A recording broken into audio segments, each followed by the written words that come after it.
लक्ष्मी मनपगामी यस्यां हिरण्यं विन्दे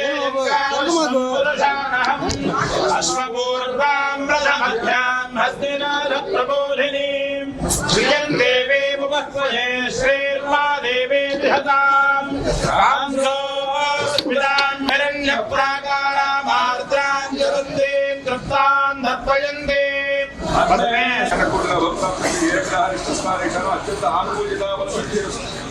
రాజధాని అభివృద్ధి చెందాలి, వీళ్ళంతా కూడా అభివృద్ధి చెందాలి. కష్టాలన్నీ పోవాలి.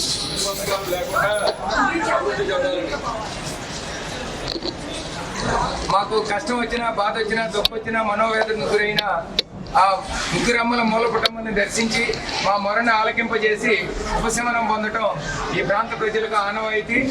దాని ప్రకారమే ఈ రాజధానికి కూడా చట్టబద్ధత కావాలని అమ్మవారిని కోరుకోవడం జరిగింది. దానికి అన్ని రకాల మార్గాల్ని సుగమం చేసి దేశవ్యాప్తంగా కూడా అమరావతి ఆంధ్రప్రదేశ్ రాజధానిగా ఉంటుందని భావించేటట్లు చేసి అందరి మద్దతు పొంది ఈరోజు ఆ యొక్క అమరావతి రాజధానికి చట్టబద్ధత వచ్చింది. దాని నిమిత్తం మేము కోరిన మీదట చైర్మన్ గారు బొర్రా రాధాకృష్ణ గారు, అదేవిధంగా ఈవో గారు సీనా నాయక్ గారు మమ్మల్ని సాదరంగా ఆహ్వానించి, ఎందుకంటే ఈ రాష్ట్రం సౌభాగ్యంగా ఉండటానికి మీ వంతు కర్తవ్యం ఉంది కాబట్టి మీకు అమ్మవారి కృపని మీకు మీ మీద ఉంటుంది కాబట్టి మిమ్మల్ని సాదరంగా ఆహ్వానిస్తామని చెప్పి మాకు ఈ విధంగా దర్శన ఏర్పాట్లని, అదేవిధంగా తీర్థ ప్రసాదాలను అందించినటువంటి చైర్మన్ గారు బొర్రా రాధాకృష్ణ గారికి, ఈవో గారు సీనా నాయక్ గారికి, అమరావతి రాజధాని ఐక్య కార్యాచరణ, అదేవిధంగా సిబ్బందికి, పూజారుల గారికి, అదేవిధంగా మీడియా మిత్రులందరికీ కూడా అమరావతి రాజధాని ఐక్య కార్యాచరణ సమితి తరఫున పేరు పేరున ప్రతి ఒక్కరికి హృదయపూర్వక ధన్యవాదాలు తెలియజేసుకుంటా ఉన్నాం. ప్రజల కోసం, ఈ రాష్ట్రం కోసం వాళ్ళంతా కూడా ఒక్క మాట మీద, ఒక్క తాటి మీద చంద్రబాబు నాయుడు గారికి ఇవ్వడం జరిగింది. ఆ ఇచ్చిన తర్వాత కొంత ఆలస్యమైన తర్వాత ప్రభుత్వం మారిన తర్వాత వీళ్ళందరూ కూడా వీళ్ళ ఆశలన్నీ అడియాసలు అయిపోయి వీళ్ళందరినీ నరకం ఎలా ఉంటుందో చూపించారు. వీళ్ళకి చాలామంది చెబుతారు నరకం పైన ఉంటుంది, ఇక్కడ అక్కడ, కానీ వీళ్ళంతా కూడా మరి ఇంత ఆస్తులంతా ఇచ్చిన వాళ్ళు కింద భూమి మీద నరకం చేశారు. వీళ్ళంతా కూడా వీళ్ళ అమ్మ తల్లి భవానీ నువ్వే మా బాధలు తీర్చాలి, నువ్వే మమ్మల్ని గట్టెక్కించాలి అని వీళ్ళంతా కూడా వాళ్ళ ఇళ్ళ దగ్గర నుంచి, అమరావతి నుంచి వీళ్ళంతా మన బ్యారేజీ మీదుగా వస్తుంటే నరకం ఎలా ఉంటుందో రౌడీలతో, పోలీసులతో చూపించారు.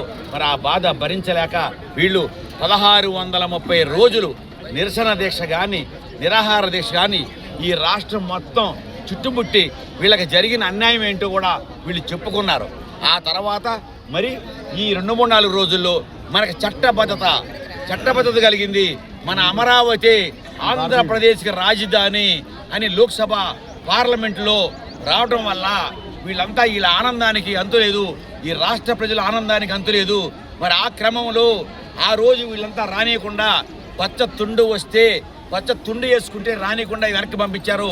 ఆ తల్లి దగ్గరికి రానికుండా ఇవాళ మళ్ళీ మొక్కు తీర్చుకోవాలి అని సారా సీరా తీసుకుని వీళ్ళంతా కూడా బయలుదేరి అక్కడి నుంచి వీళ్ళు మేళ తాళాలతో వీళ్ళంతా కూడా పొద్దున్నే ఉదయం బయలుదేరి ఇక్కడికి చేరుకున్నారు. వీళ్ళంతా కూడా వీళ్ళకి నేను సాధారణంగా ఇక్కడ ట్రస్ట్ బోర్డు తరపున, మా ఈఓ గారి తరపున, మా సిబ్బంది తరపున ఆహ్వానించి నేను బ్యారేజ్ అవతలకి వెళ్ళి వీళ్ళ వెంట పట్టుకొచ్చి వీళ్ళందరిని కూడా ఆ తల్లి ఆశీస్సులు ఇప్పించి వాళ్ళందరికీ కూడా దర్శనం చేయించి ఆశీర్వాదం చేయించి పండితులతో వీళ్ళకి ప్రసాదాలు ఇప్పించి తీర్థప్రసాదాలు ఇప్పించి ఇప్పుడు వాళ్ళకి భోజనాలు కూడా ఈవో గారు నేను మా సమక్షంలో దగ్గరుండి ఏర్పాటు చేయబోతున్నాం.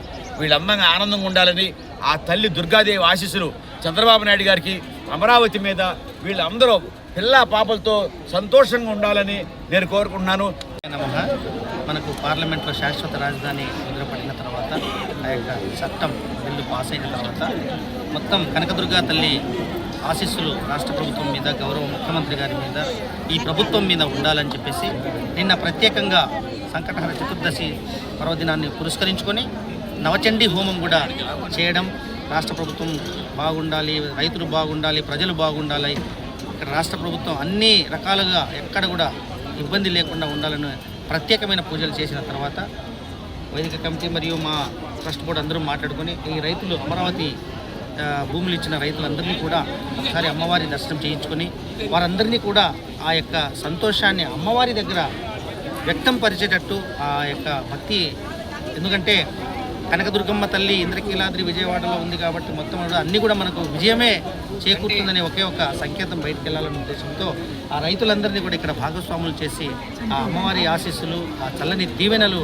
ఎల్లవేళలా వాళ్ళ మీద ఉండాలని చెప్పే ఉద్దేశంతో ఈరోజు ఆ రైతులందరినీ కూడా పిలిపించడం, అమ్మవారి దర్శనం చేయించడం చాలా సంతోషంగా ఉంది.